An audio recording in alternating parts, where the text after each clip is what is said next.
Colleagues, can I confirm if Claire is online? WMO, she is, okay.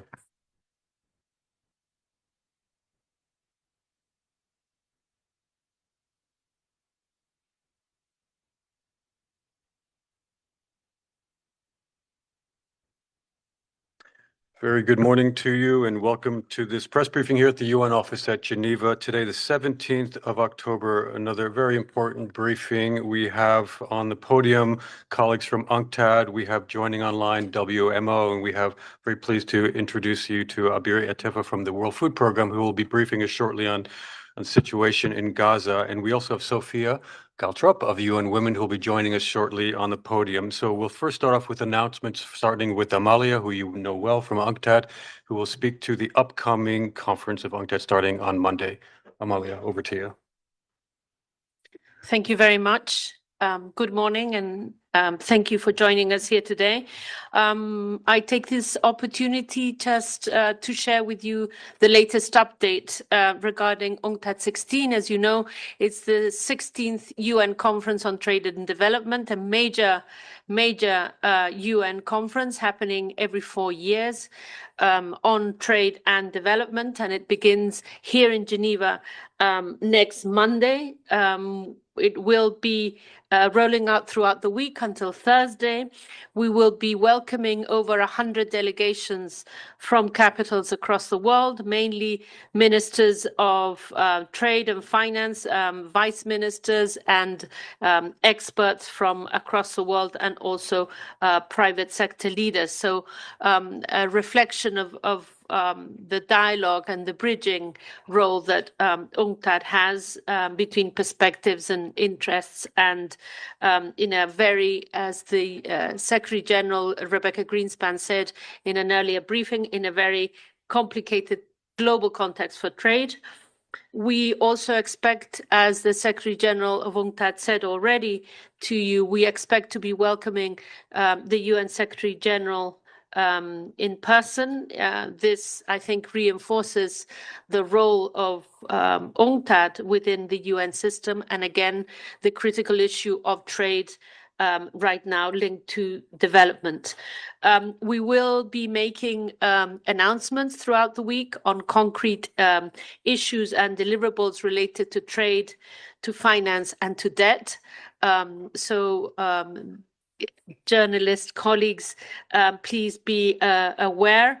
There will be regular stakeouts by Secretary General Greenspan with an opening address to media on Monday at 2 p.m. The media stakeout position for the conference is in Hall 14, so the entrance to the Assembly Hall.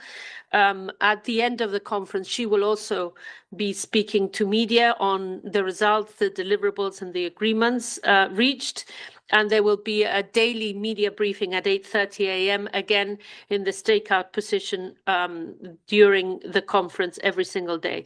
So we are very much looking forward to this conference. It's a conference that will also showcase renewed and very much aligned UNCTAD with the global context we are in of trade disruptions and critical issues of finance for development, linked also to debt.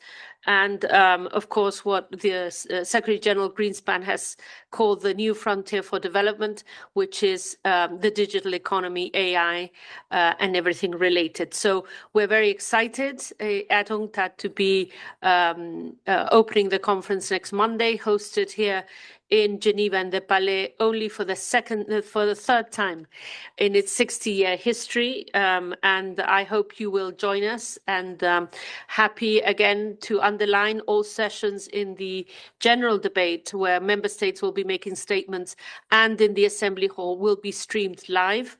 So it can be followed across the world and of course by media. And we are happy to support you in your job in any capacity. And yes, we hope you will find it as interesting, as challenging, and as exciting as we do. So thank you very much. Thank you, Amalia. Indeed, a wealth of information with lots of important media opportunities. In terms of support colleagues, maybe just mention that we'll be reaching out to you in terms of pool arrangements, in terms of access.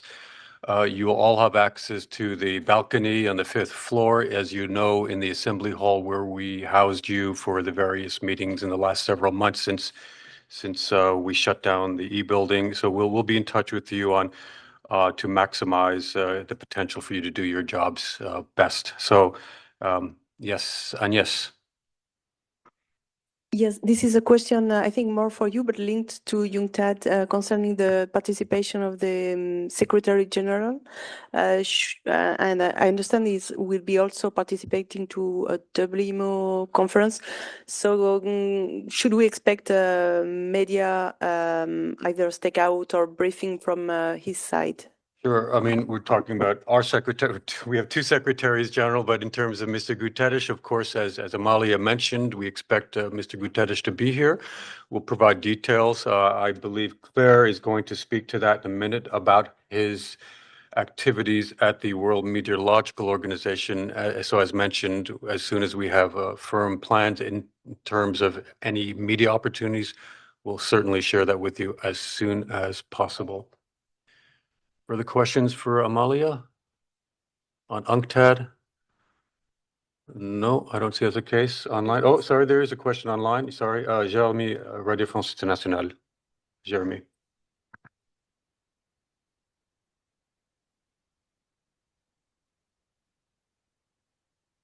No, we can't hear you, Jérémy.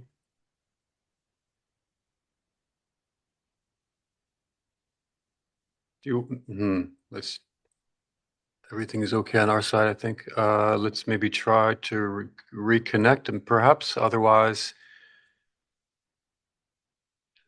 Can you hear me now, Rolando? Yeah, we can hear you. Yes. Right. Go ahead. Thank you so much. A quick one about the lineup. You mentioned ministers of trade and finance. Any heads of state or government coming up?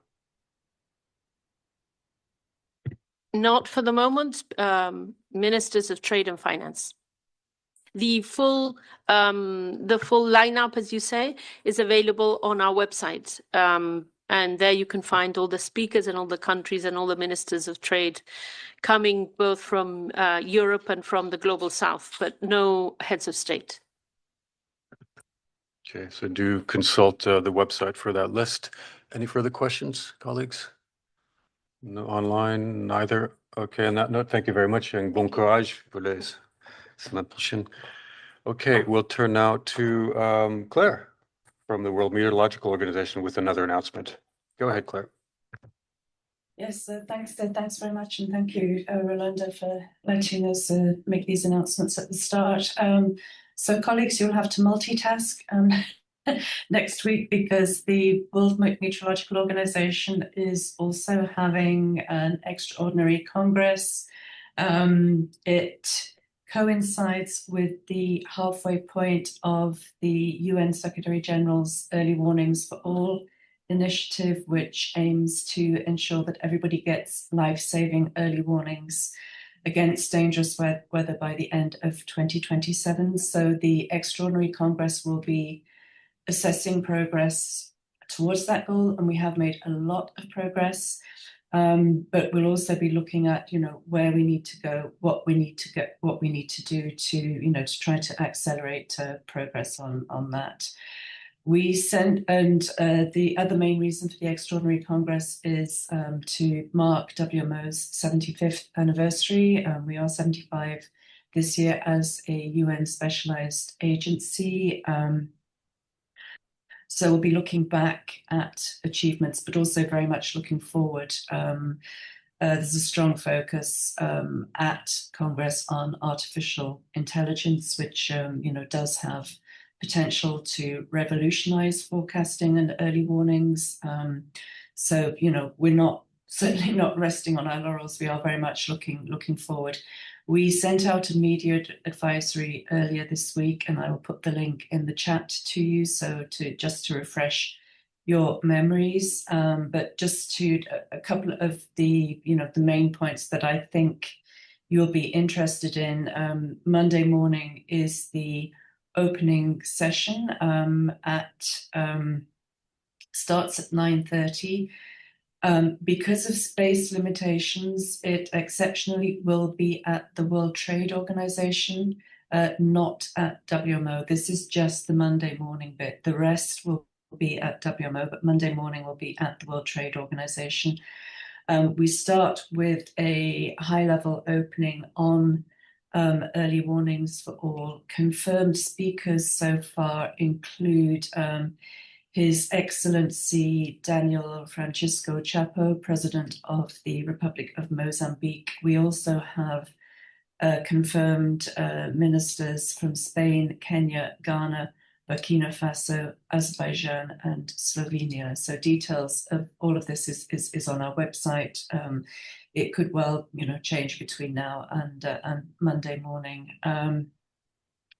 Then Monday lunchtime at 12:30, also at the WTO in the atrium, we're going to have a special session looking at the World Meteorological Organization coordination mechanism. This is a mechanism which provides weather forecasts to the humanitarian sector, to UNHCR in particular. This is an event, this is a program which is very, very strongly supported by Switzerland. We're really grateful to the Swiss for their support, but also, we get a lot of support from many other partners as well. At that, we're going to have speakers. We'll have the Federal Councillor of Switzerland there, and we'll also have speakers from India, South Sudan, and many other countries. Just, if you're interested in seeing, how do these early warnings work in action, please come to this session. For media wishing to be at WTO, please, I'm going to sort of go there shortly just to check on arrangements, but please just notify me so I can make sure that you can get in. But normally anybody with a UN accreditation badge should be able to get in, but please do notify me separately with your name so I can make sure there's no problems. Tuesday morning, and these are all, everything is live streamed. Tuesday morning, I think, might also be of interest to you. It's 9 o'clock till 10:30. We have a special event on artificial intelligence for weather forecasting with quite a few interesting speakers. It's a super rapidly developing area. So, we at WMO, we're also trying to keep up with the pace of development. So, please tune into that or come to it, listen to the speakers. I think that'll be really interesting. That is Tuesday morning. That is also in the media advisory. And then obviously what you're all interested in, the UN Secretary General will be at WMO on Wednesday afternoon. He will be making an address at 2 o'clock. He will then go to, as you've heard, he will then go and make a presentation to UNCTAD. So timing will be very, very tight. And again, please, if you want to get into WMO, please send me your details. There should be no need for separate accreditation, but please send me your details because there will be additional security arrangements.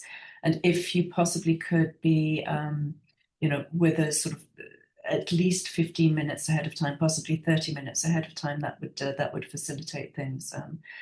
So I think that is all from me. As I said, everything will be live streamed. I know it's a super busy week for you, but hopefully you can join some part of it.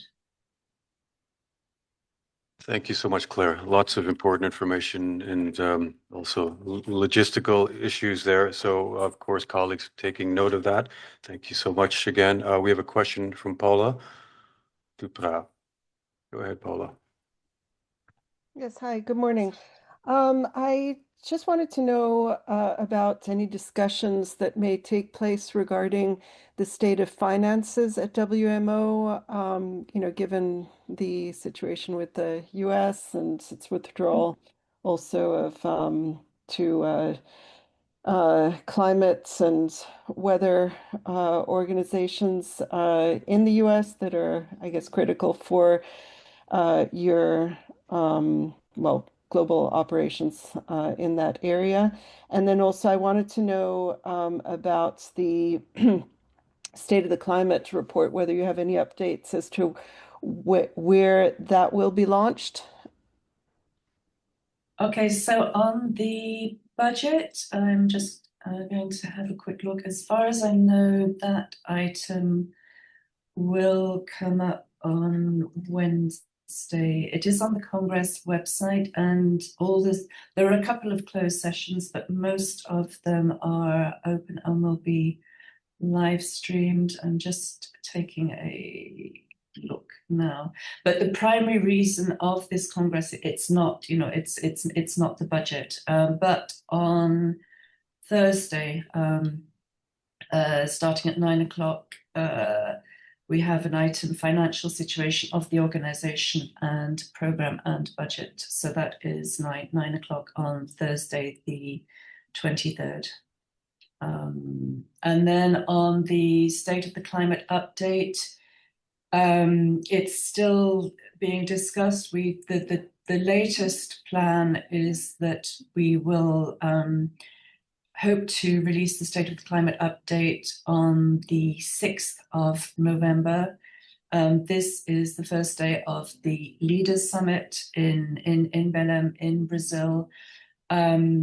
Obviously, everybody knows logistics are quite challenging for this COP. So what I am pushing for is that if we do go ahead and release it at the Leaders Summit in Belém, that I'm pushing that there should be a parallel press conference in Geneva with our Deputy Secretary General. Our Secretary General, I think, will be in Belém, but our Deputy Secretary General, Co Barrett, and our Climate Director will be in Geneva. So I'm hoping this is what I'm recommending, that we should, hopefully do something in Belém, but also have a parallel press briefing for you in Geneva. But it's a little bit out of our hands. But just stay tuned, and I'll keep you up to date. In any event, you will get embargoed material. That's great. Thanks very much, Claire. Thanks for keeping us updated in those efforts to do something in parallel here. Further questions for Claire? They're in the room or online. No, that's not the case. So I wish you very good luck for next week. It's a bit of a challenge, I know, but and thanks, colleagues, for reporting on this. So thanks for that again. That wraps up for our announcements. We'll move now to the situation in Gaza. Again, we have colleagues, Sophia Kaltrop, who you know well from the UN Women, and we have, I'm very happy to introduce Abir Etefa, who you might know from previous incarnations. You've been here before, but in this capacity as a senior regional communications officer and spokesperson for the Middle East, North Africa, and Eastern Europe. For the World Food Program, who's going to brief us on WFP operations in Gaza, and then we'll go immediately to Sophia. So, Abir, over to you. Thank you. Hi, everyone, and thank you so much for having me today. So, well, the World Food Program, we're on the ground in Gaza responding to one of the most complex and fragile humanitarian situations in recent memory. I think the ceasefire has opened a narrow window of opportunity, and WFP is moving very quickly and swiftly to scale up food assistance and reach families who have endured months of blockade, displacement, and hunger. So we're witnessing a moment of cautious hope. We have the supplies, we have the systems, and there is progress. What we need now is the sustained access, multiple crossings, safe roads, and a commitment to facilitate aid on the ground in Gaza without obstruction. So the latest on our operations, let me start by crossings and access. So right now in Gaza, WFP is able to use two operational crossings. These are Kerem Shalom in the south and Kisufim, which is in the central part of the Gaza Strip. So convoys have been able to cross safely over the past few days with no losses to commodities. That's really important. We are getting to our warehouses, to distribution points, and getting closer to people. That's a very positive sign. We've also started using new routes to avoid congestion and to keep things moving. But of course, we need more to happen. I think we need more capacity at the crossings, especially with getting more trucks scanning, processing the incoming supplies. The faster we can move aid in, the more lives we can reach quickly. We're also hoping for the reopening of the Erez crossing points in the north, as well as Zikim, which is West Erez. These routes are very critical for the communities that have been cut off for weeks, because these get you into the northern part of Gaza, into Gaza City. So WFP teams on the ground with UNMAS have cleared 5 roads leading to both Erez and Zikim. It's a big achievement. It lays the ground for future opening of these of access to northern Gaza. In terms of the cargo movement, so yesterday we've had 2 convoys that arrived safely from Kerem Shalom. 57 trucks arrived at the early hours of the morning to our warehouses. They arrived intact with all the supplies on them, and they are ready for the distribution. They were carrying wheat flour. That's the priority for us right now. It's wheat flour and nutrition supplies. Since the ceasefire, and since the ceasefire went into effect on the 11th of October, we had around like 230 in the vicinity of this number of trucks that has carried around 2,800 tons of food supplies crossed into Gaza. This number is as of 15th of October.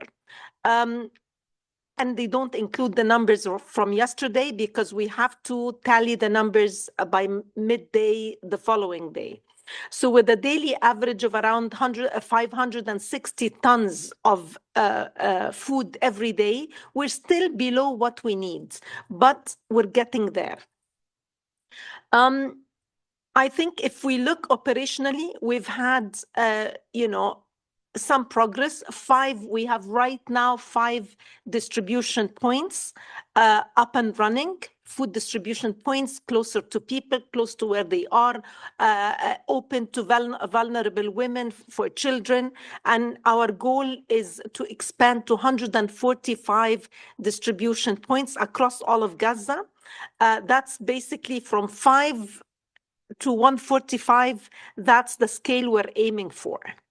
But of course, that scale depends on one thing, which is trucks continuing to roll in consistently, and communities need to continue to see that food is coming and that it will keep coming. That means that we have to work closely with the local partner, with the communities, and above all, maintaining the ceasefire. Distributions have started with ready-to-eat food rations. These are critical for families who don't have access to cooking facilities. We're also started food distributions, food parcel distributions at few sites.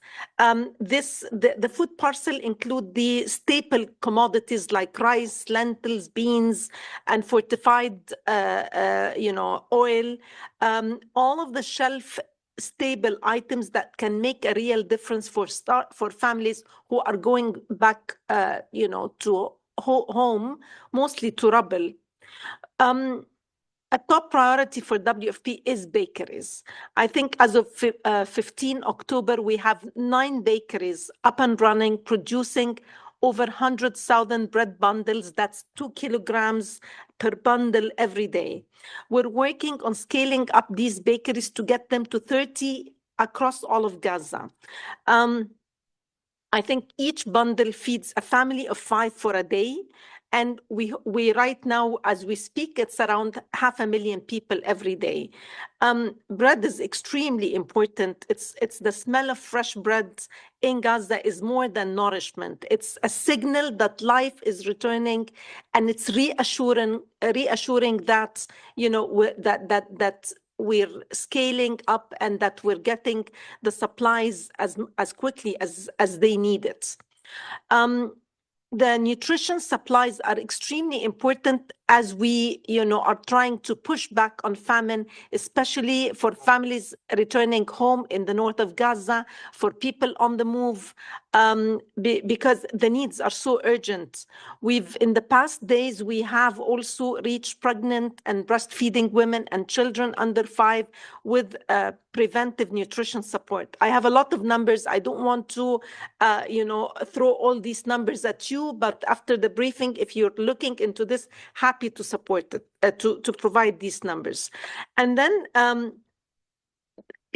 most importantly is that we're starting the distribution of these nutrition supplies in Gaza City. And this is a critical milestone because it has the highest rates of malnutrition and food insecurity and was classified by the IPC as in phase 5 and famine conditions back on the 22nd of August. We're also moving into digital payments and getting electronic vouchers. We're hoping the markets are up and running soon. And this is an important way to get people also closer to to food supplies and to provide fresh produce to complement what WFP provides, but also to be very close to the people that we are aiming to reach, who are the most vulnerable. The aim is that we get to 200,000 people with these electronic payments, and that's 10% of the population, and they are the most at risk. I think with prices falling after the ceasefire, it's the right moment to scale up our voucher program and digital payments so families can access these food supplies. We move now into the operational challenges, and I'm not going to take more of your time.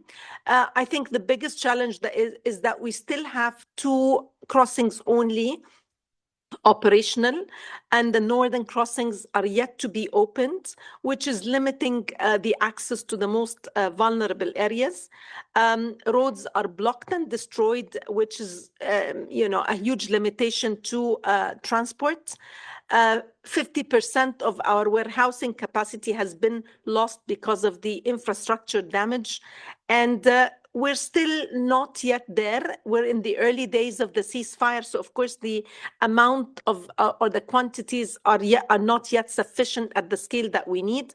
But as I mentioned, we're in the early days, and the WFP logistics machine is in gear. If the ceasefire continues to hold, we will continue to deliver and get there.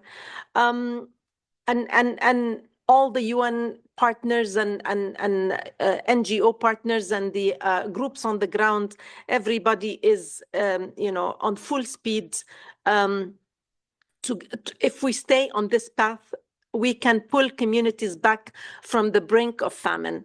I think the last thing that I want to mention is that because of the support that we've had from our donors, we're not starting from scratch. We're scaling up with speed and purpose. We've had stocks pre-positioned. We were prepared for this moment. We have close to 60,000 tons of food supplies pre-positions on between Egypt, Jordan, and from inside Israel, so that we can push quickly using and taking advantage of this ceasefire. We continue to hope for this donor support throughout the crisis.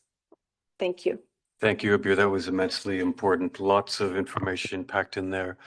That very thoughtful briefing, lots of numbers. If you could share those notes, that would be most helpful. Colleagues, we're just going to shift. Before we take your questions, we're going to now address the situation of women and girls in Gaza with Sophia of UN Women. Over to you.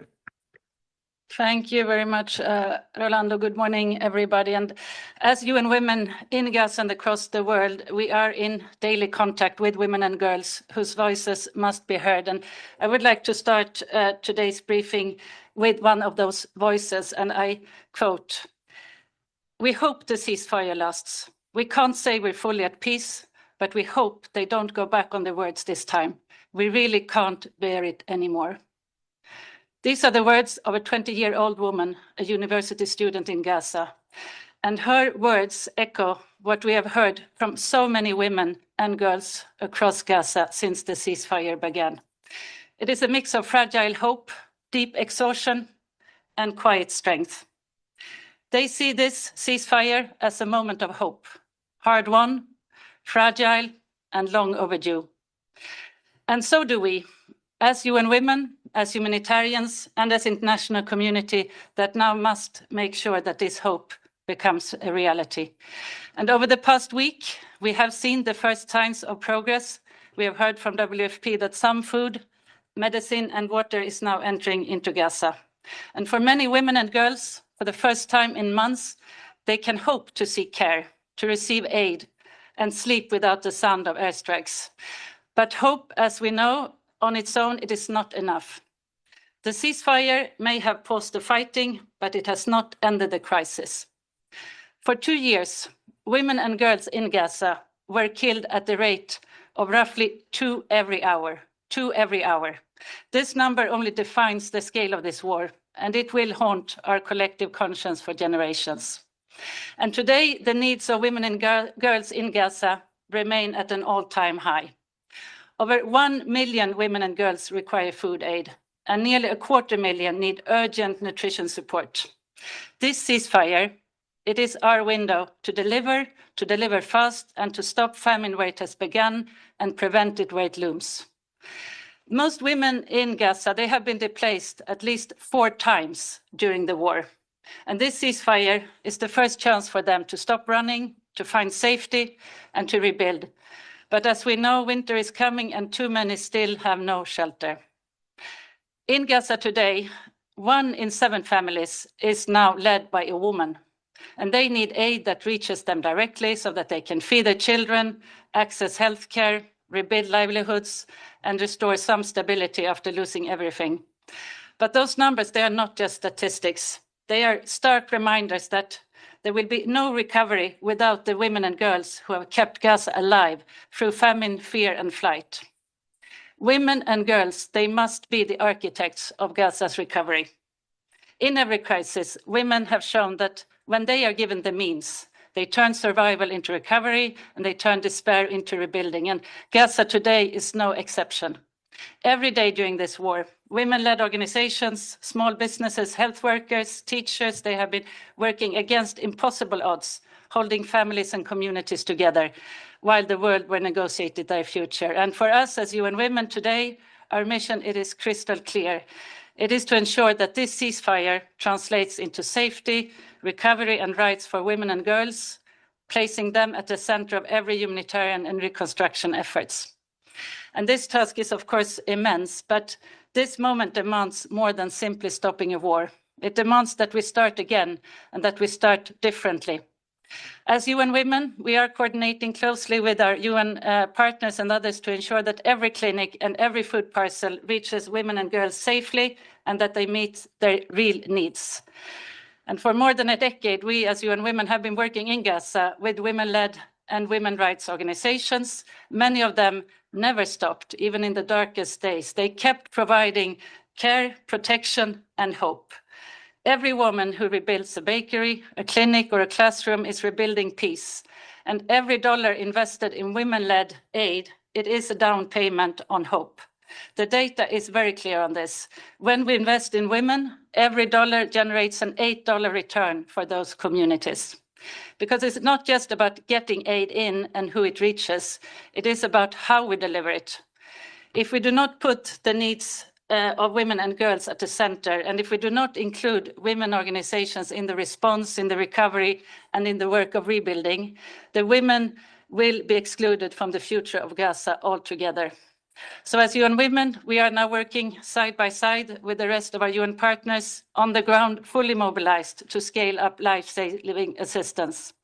All parties must uphold the ceasefire agreement, fully and without delay, and member states must step up funding now. Because we are not true about hope, we must act on it. And if we are true about peace, we must restore it through women. And if we are true about our shared humanity, we must do it now, not when the headlines fade, but while hope still flickers in the eyes of women and girls in Gaza. Thank you very much. Thank you, Sophia. Another incredibly important briefing, and colleagues, just to echo, of course, the UN stands ready and has been doing everything it can to rebuild these shattered communities which have experienced so unspeakable horror. So thank you both very much for those briefings. We'll turn now to you, colleagues, for questions. And yes, from AFP, and then Olivia afterwards. Yes, thank you. This is a question for WFP. You mentioned the famine. So in August, it was declared by the group of experts and by the UN. What can you tell us now that you are more present in Gaza? What can you tell us about the situation you are seeing with the people on the ground about this famine? Is it like you were expecting, or is it worse or not? What do you see now, and on the situation also of water? And then, sorry, if I may, second question about the trucks who are entering. So you gave the figure for WFP, but is there a global figure for all the UN agencies about the number of trucks entering?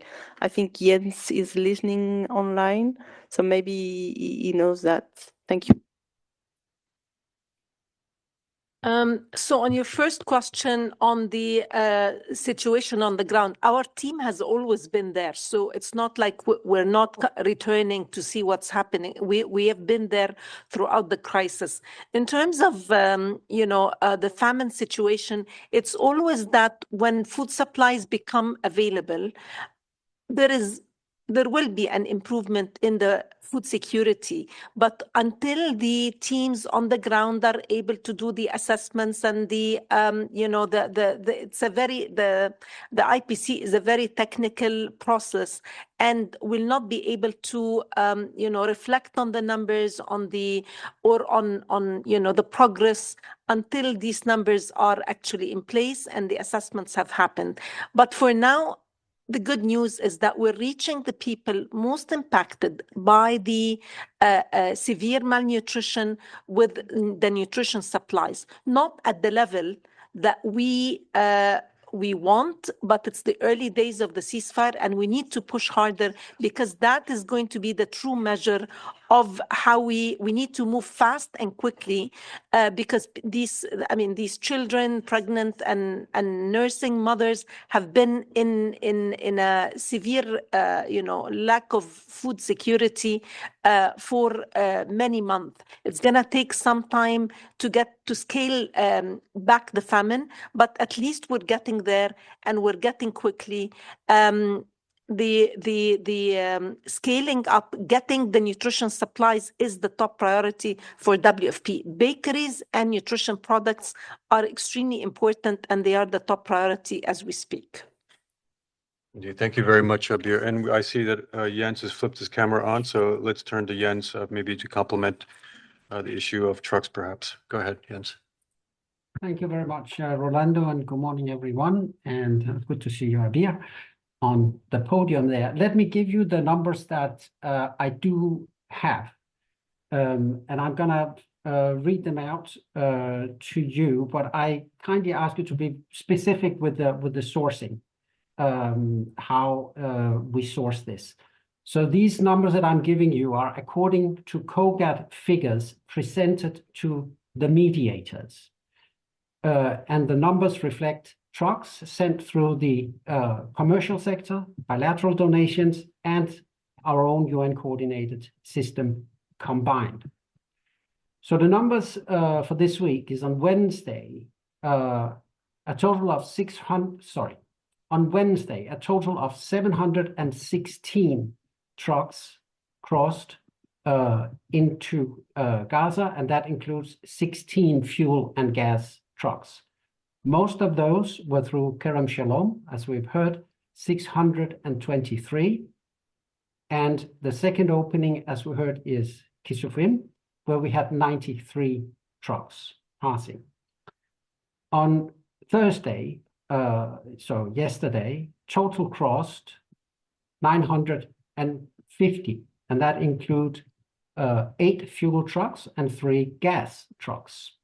And through Kerem Shalom, 807, and through Kisufim, 143. Approximately a third of these trucks are through the UN coordinated mechanisms.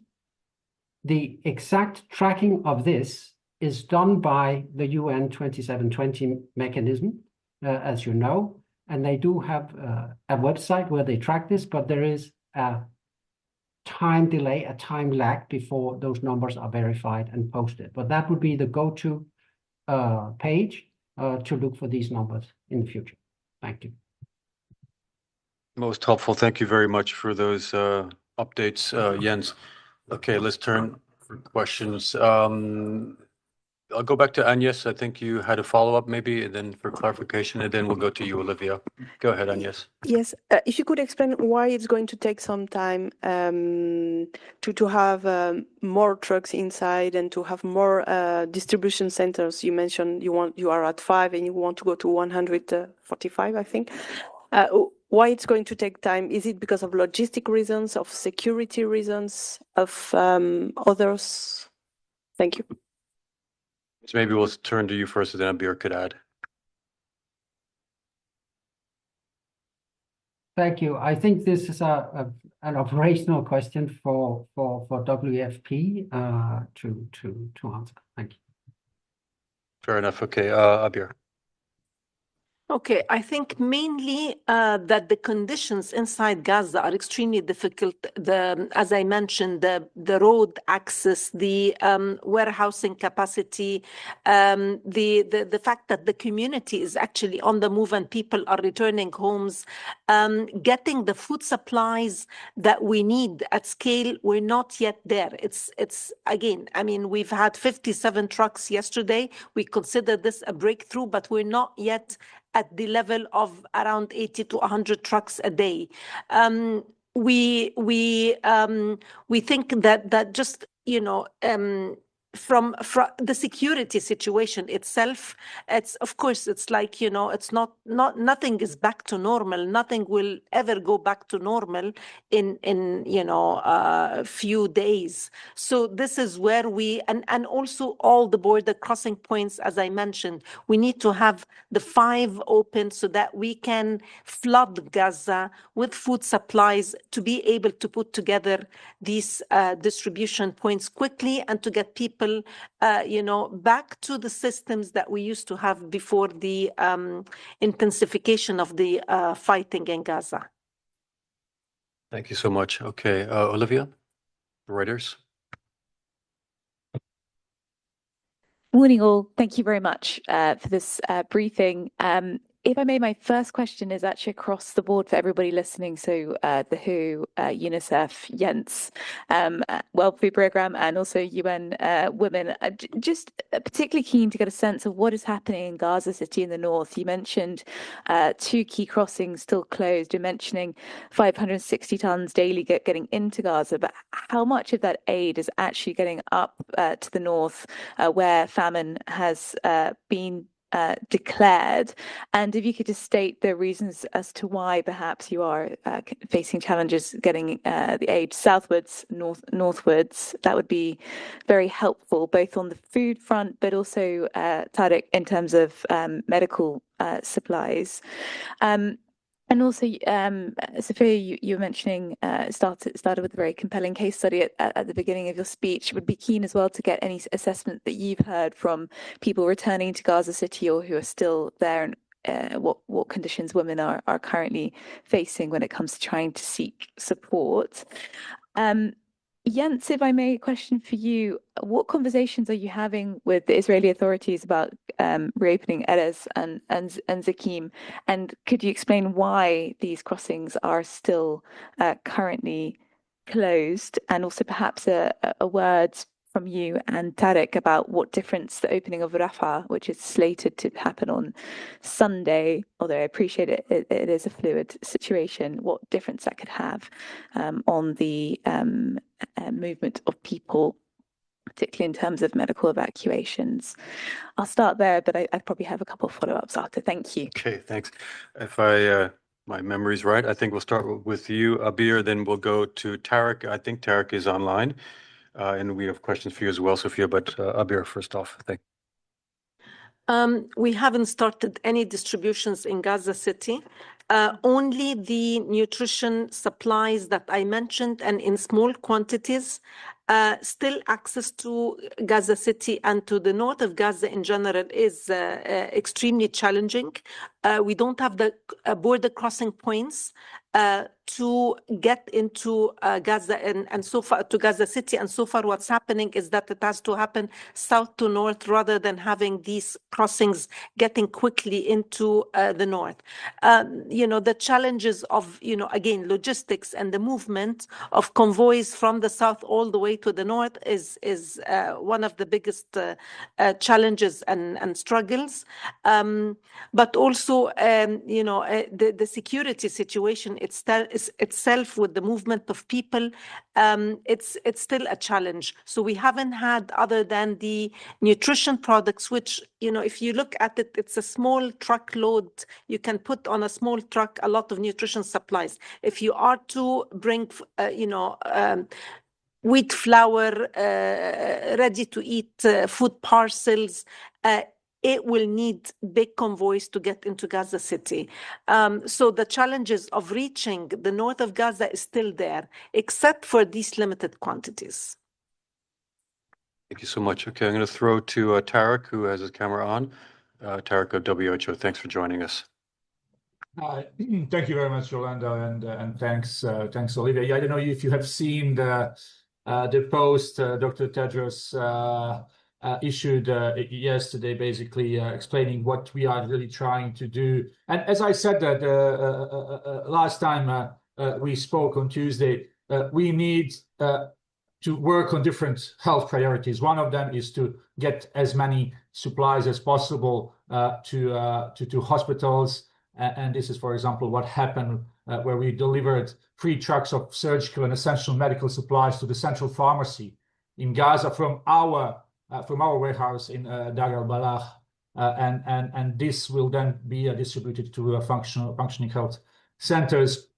We also deployed international emergency medical team to boost orthopedic surgery and trauma care, and setting up new operating theaters in Al-Shifa Hospital. And these theaters will try to provide surgical care to those who need, and there will be addition of 120 more inpatient beds. So I can send you this information also if you need. When it comes really to opening, I said it last time, and we've been saying we need all the possible routes to be open. We need to reconnect Gaza and these referral pathways of patients to Jordan, to East Jerusalem, to Egypt, and we need more countries to take patients. So, and just in general, like everyone has said, the opening of any crossing is a good news, and it will help move in goods, but also may help in our case medical evacuations. Back to you. So thanks, Tarek. Maybe I'll just turn quickly to Jens before going to Sophia, maybe more on the crossings if you have anything to add. Thanks, Jens. Yeah, thank you. Not so much, but Olivia, just to your question. So they're closed because the Israeli authorities have not opened them.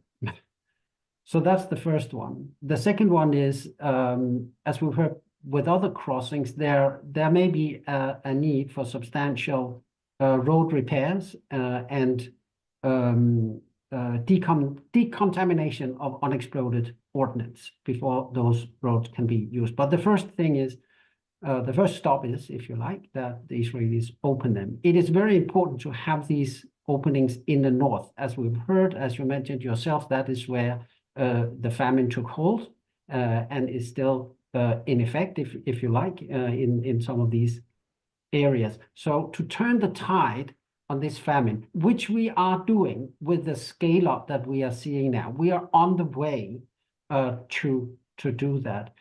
It is very important to get these openings functional, so we can get all the hundreds, tens of thousands of tons of aid that is pre-positioned around to get that into Gaza. Thank you. Thank you so much, Jens. Now over to Sophia on the assessment.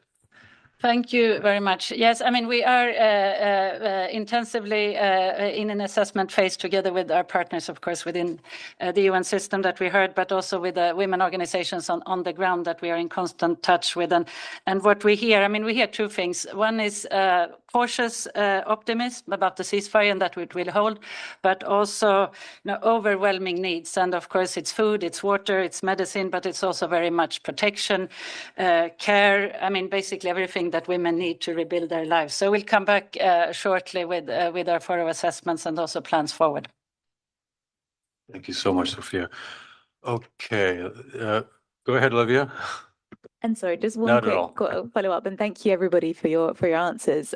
Just a question to Jens and Tarek. On entry from the south, I had heard one report of dual-use items still being an issue, particularly when it comes to medical supplies. Conscious this is in the context of the so-called unimpeded flow of aid into Gaza. Just wondering if you're hearing that and if that's continuing to be an issue too, and what items that is proving an issue for.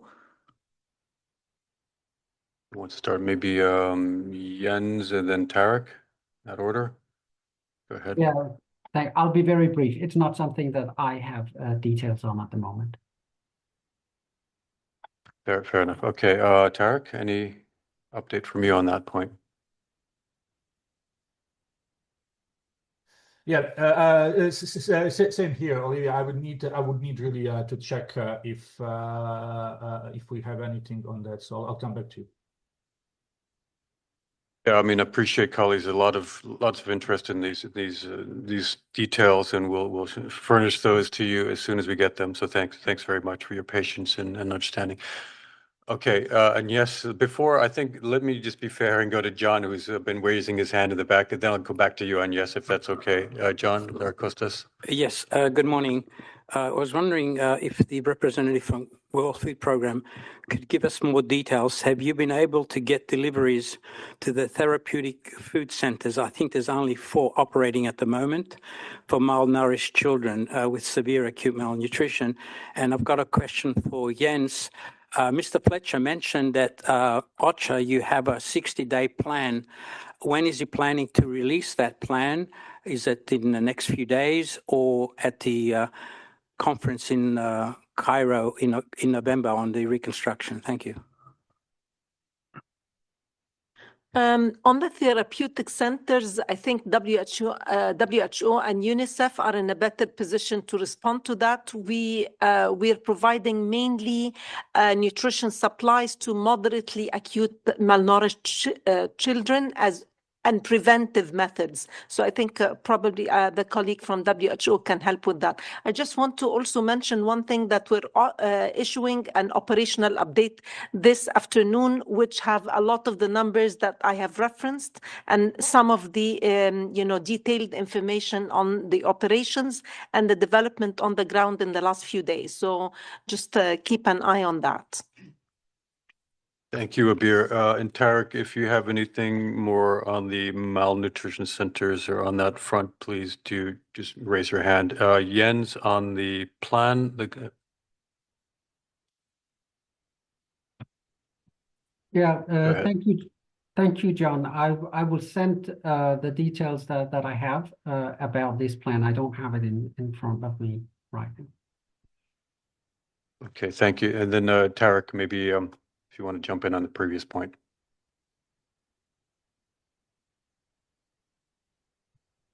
My understanding, John, is that there are four stabilization centers that are functional right now for cases of severe and acute malnutrition. But let me get more numbers in an email. Okay, no, thanks very much. Again, colleagues, thanks. We'll provide as many details as we can once we have them. So thank you very much for the interest as well. Okay, who had their hand up? And yes, go ahead. Yes, a question to all. Some of my colleagues were telling me that seems that settlers were also impeding the access for the trucks around the roads going to Kerem Shalom. So have you also heard about that or seen that, if you have any information on that?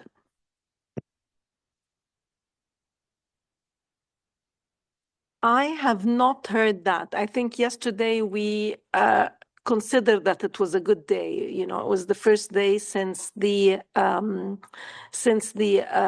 ceasefire went into effect that we had 57 trucks going all the way to the warehouses, not just crossing, but also moving inside Gaza, which is a very important element for us. So haven't heard yet that.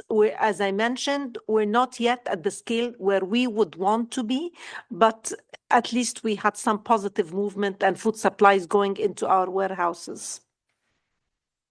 Thank you again for that. Okay, so we have now, I believe, let's go to Moussa from Al Mayadeen, who's been waiting in the back. Go ahead, Merci. Moussa. J'ai une petite question pour Tariq. Si à ce stade, on peut parler de reconstruction des hôpitaux à Gaza et des centres de santé, et si vraiment on est dans cette situation, combien de temps on a besoin pour reconstruire le système de santé à Gaza? J'ai une deuxième question, mais je ne sais pas à qui, peut-être à vous, Rolando, concernant le Liban. Je ne sais pas si on peut poser ça après ou bien maintenant. Oui. Alors, depuis le 27 novembre 2024, le Liban attaqué presque quotidiennement par Israël. Je ne sais pas si vous êtes au courant. On voit pas donc de réaction de la part des Nations Unies. La nuit passée, c'était une nuit très violente. Les bombardements ont été partout, un peu dans le sud du Liban, surtout dans mon village, près de ma maison. Et là, on a bombardé des usines de béton. L'autre jour, on a bombardé aussi des machines pour reconstruire, des bulldozers et autres. Je ne sais pas si vous êtes au courant, parce qu'on n'a pas vraiment, on a l'impression que vous voyez pas ça, donc comme Nations Unies. Merci. Malheureusement, je n'ai pas de nouvelles sur sujet du Liban, mais je vous appelle plus tard. Les situations de violence et de bombardement, c'est quand? When was the bombardment? Bon, depuis 27 novembre 2024, il y a eu 300 morts au Liban, 450 blessés. Oui. Et la nuit passée, c'était une nuit très violente. Donc la nuit passée, il y a une semaine, 15 jours avant, il y a eu une famille, le papa, la maman, 3 enfants qui ont été tués dans une voiture. Donc tout ça, on ne voit pas vraiment de réaction de la part des Nations Unies. C'est vraiment presque oublié, quoi, ce qui se passe au sud du Liban. Merci. Let me get back to you on this, Moussa. First, I need some guidance on this before I can respond to you, but indeed, we'll take very well note of this. On your first question on the reconstruction of the hospitals, maybe I'll go to Tariq, who may have something to talk about the timeline for that. Thank you. Oui, merci Moussa. On est en train de préparer vraiment un plan de reconstruction et de réhabilitation des services de santé. Évidemment, ça va prendre du temps, mais il faut commencer tout de suite. Donc, ce que je viens de dire, c'est que il y a quelques jours, donc, on a visité Al-Shifa et l'idée, c'est d'ajouter des lits, donc d'augmenter le nombre de patients qui peuvent être traités dans cet hôpital, mais dans d'autres hôpitaux aussi. Et puis, bon, il y avait aussi, vous allez vous rappeler, l'idée d'avoir des préfabriqués, donc des unités qui pourraient donc fournir des services de santé spécialisés en attendant vraiment la reconstruction physique. Plus de 90% des hôpitaux et des centres de santé ont été endommagés à un degré ou l'autre. Donc, ça va prendre du temps, mais il faut le faire.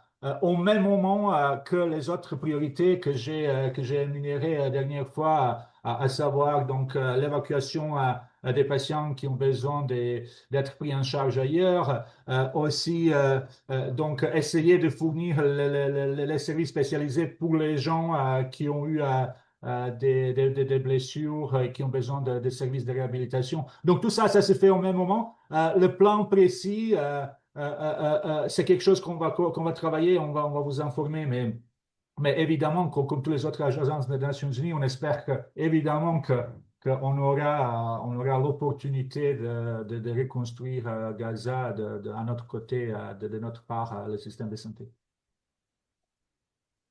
Merci. Thank you very much, Tarek. Okay, colleagues, we have still a number of hands up online, so I'll now turn to, before I get to you, John, if you would mind holding just a minute because I've colleagues been waiting. Satoko of Yomiuri. Hello, thank you very much for doing this. I have a question to Jens on the aid trucks. You said that about 1/3 of those trucks are through UN coordinated mechanism. Then could you tell us where the remaining 2/3 of the trucks will go through what mechanism? Thank you. Thank you. So these are trucks that are sent in bilaterally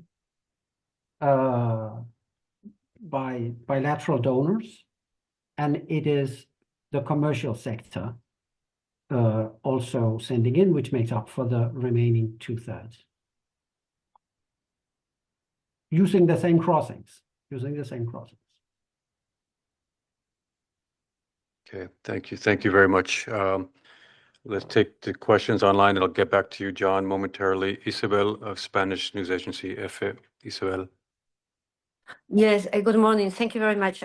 Just for WFP, I would like to know where are these 5 distribution centers that you mentioned that are running these days, and if you can mention how many are the beneficiaries exactly, people that are getting food, vital supplies now in Gaza today, for example. Thank you.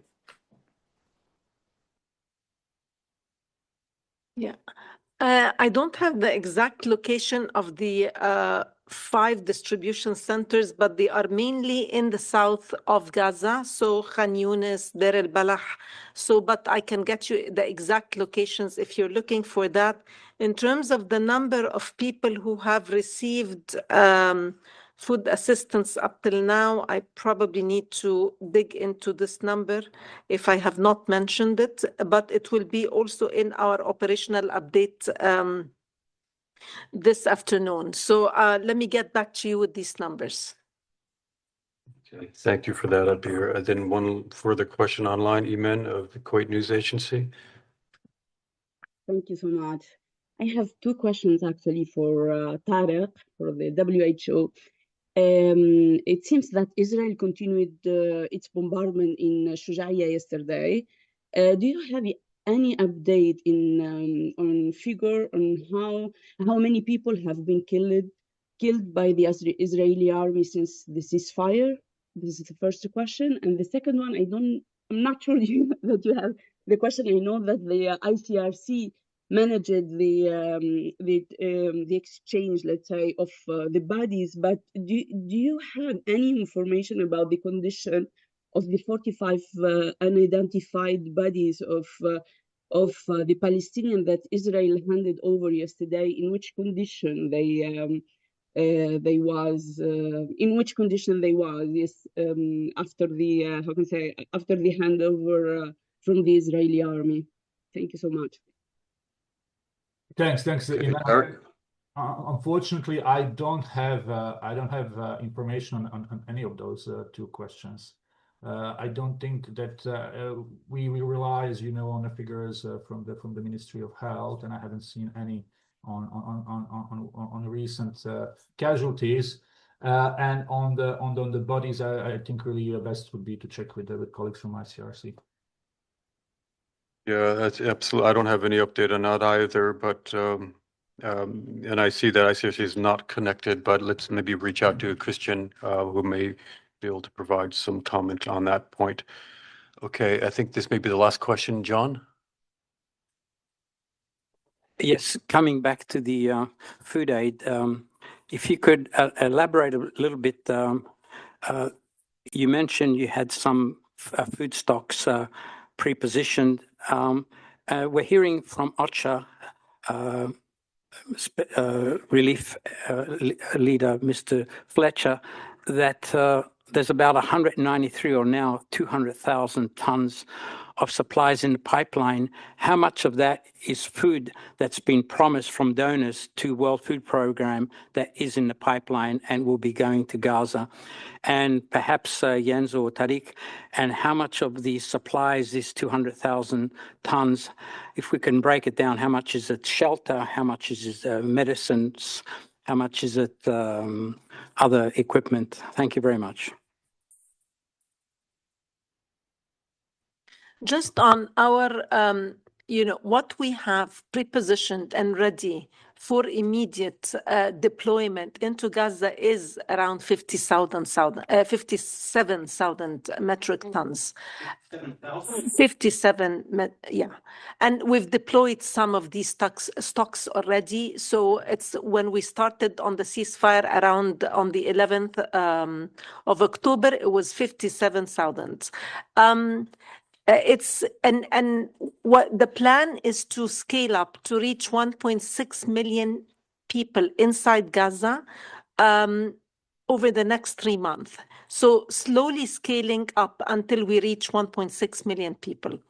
In order to get this to get to this number, I think I will need to get to you exactly how many tons do we need, but also it's where the scale up is not only in the form of these food parcels. Part of it is going to be on the digital or the electronic vouchers to allow the markets to run again, to give people access to fresh foods, the bakeries. So it's getting you the exact tonnage, will require that we look with our team on the ground on exactly what the plan for how much for the bakeries and how much for the food parcels. So I need to get back to you on that. But I just want to clarify the 1.6 million people will be reached by multiple ways. That's including the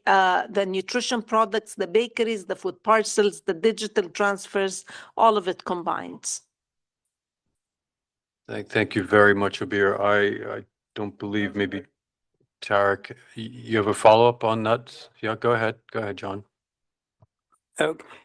Of this scale up to reach 1.6 million people, it will be beyond the 57,000 tons that you're mentioning you have right now. And my question is, are you getting commitments from donors, your principal donors, for instance, like the United States, of providing food aid, the EU and others, to help you scale up? What commitments are you getting? We're hearing that there are positive vibes, but we're not seeing the commitments in writing. I just had actually support from colleagues who are watching the briefing. So as I mentioned, 57,000 tons pre-positioned, but we have to do the scale up. We need 170,000, which are already in the pipeline. They are in the corridors to cover 3 months for 1.6 million people. So that's already there. Now, beyond the 3 months, we've already had support from donors.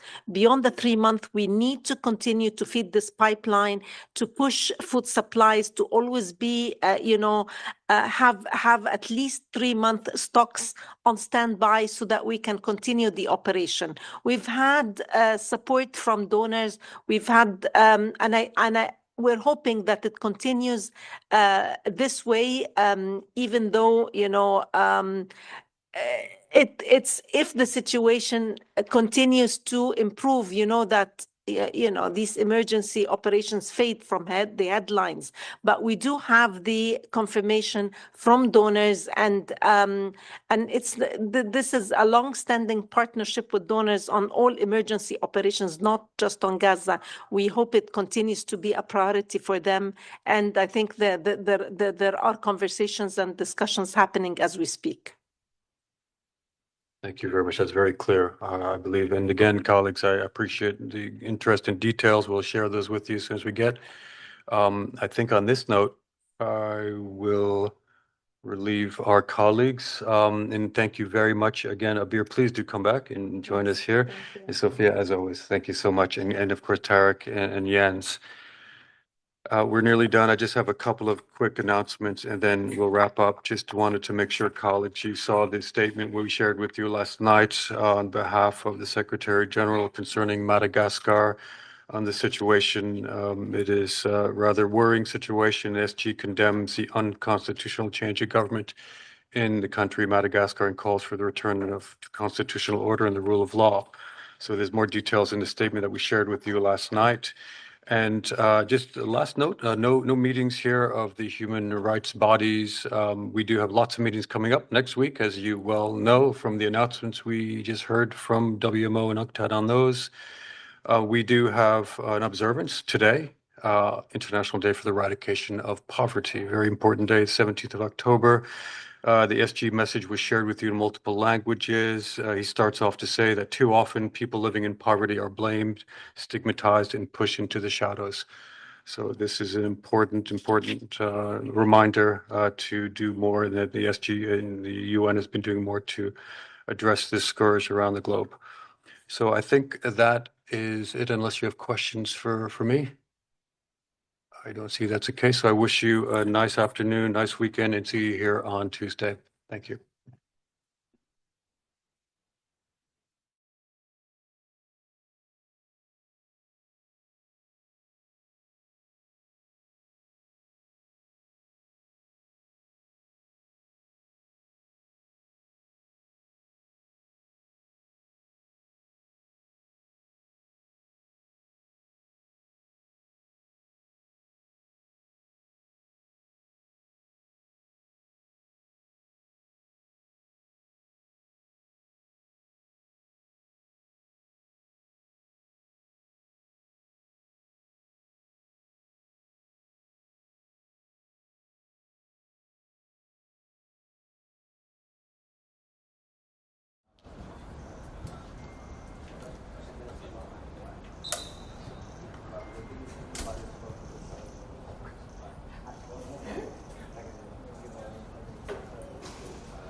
Me sacan todo.